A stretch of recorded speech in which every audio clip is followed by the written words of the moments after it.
नमस्कार दर्शक बंधु चलतु आज बनैबा दांतिकिली बड़ी जोड़ा कि केवल चाउल आउ अल्प किछि मसला को लेकिन आम बनैबा। तो ये देखु मुझे हाफ किलो चाउल ता सहित नहीं 1 चामच अधिक लंका गुंड ता सहित 1 चामच राशि ता सहित हिंग नहीं जोटा कि बास्ना बढ़ेब ता सहित जीरा 1 चामच आ ता सहित नहीं मु लुण लुणटा स्वाद अनुसार पकेबे।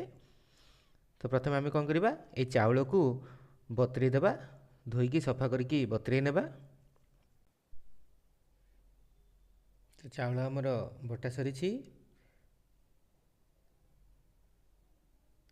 देखो चाउल को जिते बाटे आप कौन करेंगे पूरा पेस्ट करके पूरा चिकन करके बाटेनि आपको कौन करेंगे दाना दाना रखिए जहाँफल आम दांतिली बड़ीटा टेस्टी हे क्रिस्पी हेब।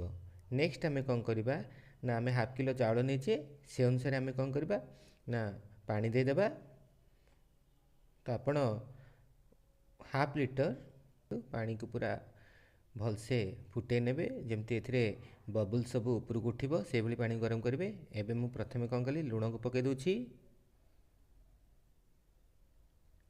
आपण तापरे लंका गुंड को पकेबे।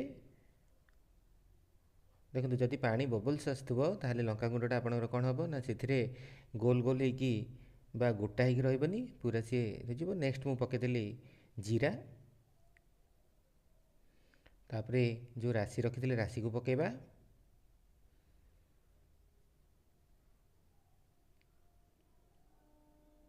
तो नेक्स्ट तापरे आम पकेबा हिंग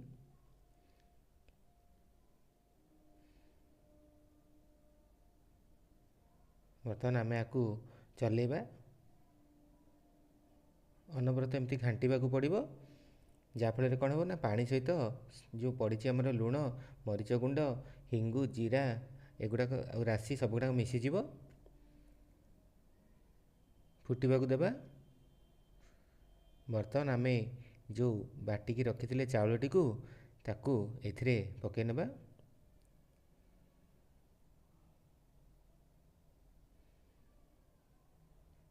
तापर आम कंटिन्यू प्रोसेस रे आम बुलेबा आदौ अटकबेनी जदि आउ स्लो फ्लेम रे करेंगे जदि हाई फ्लेम करदे ताहले आमर चाउलटा सीझी पारबनी ता सहित कौन हम ना अति शीघ्र से भितर सब गोल गोल टाइप बा बल्स टाइप हो गुला धरी नब आमर चाउल बटाटी आपको अनबरत घांटे। तो स्लो फ्लेम रे आपको आमको घांटा पड़ो जमती चाउलटा पूरा सीझीज।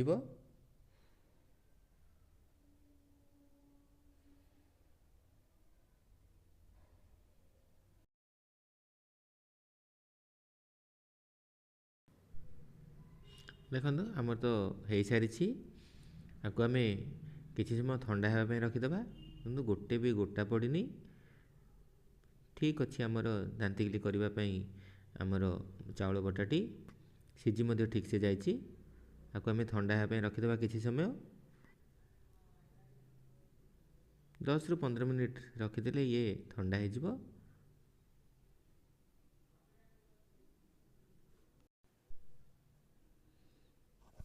तो बर्तमान आम ये प्लेट आपण घरे जदि रस थालिया अच्छी कि मोटा पॉलीथिन ताकू भी नहीं पारे मु प्लास्टिक रो प्लेट्स नहीं तो ताऊपर किछि तेल लगेदेबा जहाँफल आम बॉडीटा कौन चिपकबनी।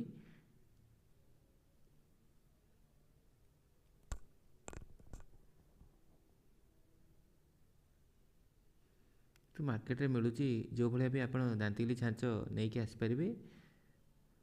तो मो पाखे प्लास्टिक छांचटी अच्छी तो मुझे ही कौन करी ना दांतिली बड़ी करी जदि आपण पाखे ना छांच तेबे आपण जेकोसी मोटा जरी नहीं कि से जो आमर पेस्ट को भर्ती देबे एवं ताकू गोटे साइड रू कॉर्नर रू काटिदेबे एवं से आप सुंदर भाव दांतिली पकई पारे।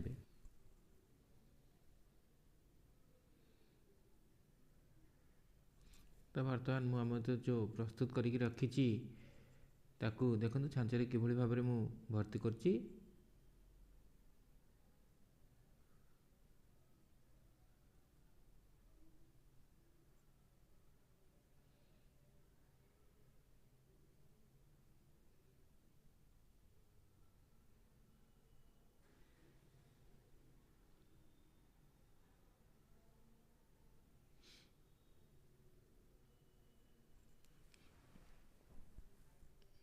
बर्तमान आम सेप देवा भली भाव में आम दांतिली गुड़ी को बनई नेबा।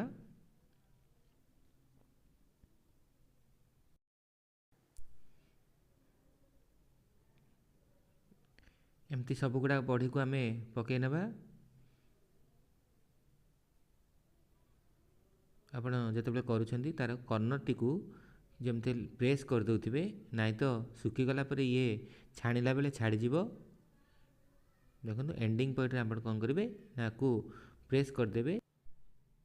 देखिपे 4-5 दिन सुखिला परे बड़ी गुड़ाक आमर पूरा रेडी छाणीवाई। तो आपको आम बहुत दिन पर्यंत स्टोर करके रखिपर 2 ରୁ 3 मास 4 मास वर्ष वर्ष संख्या आम रखिपर। तो चलते आम छाणीबा। देखो मु छाणी नहीं छाणीबा पूर्वर गोटे कलर थिला एवं छाणीबा परे गोटे कलर आसी केते क्रिस्पी होती देखो हाथ में भांगिले ये सहजरे भांगी जाउची। तो दर्शक बंधु जातु आपण घरे बनातु आउ केमती होती कौन होती मत कमेंट करने को आद्य भूलें। ढेर सारा कमेंट करूँ लाइक शेयर आउ निहाती भाव में सब्सक्राइब कर दिंतु। मु एमती आपण पाखक नुआ नुआ सबू वीडियो नहीं कि आसबि। वीडियोटी को पूरा देखिए आदौ स्किप करेंगे। रहुची धन्यवाद।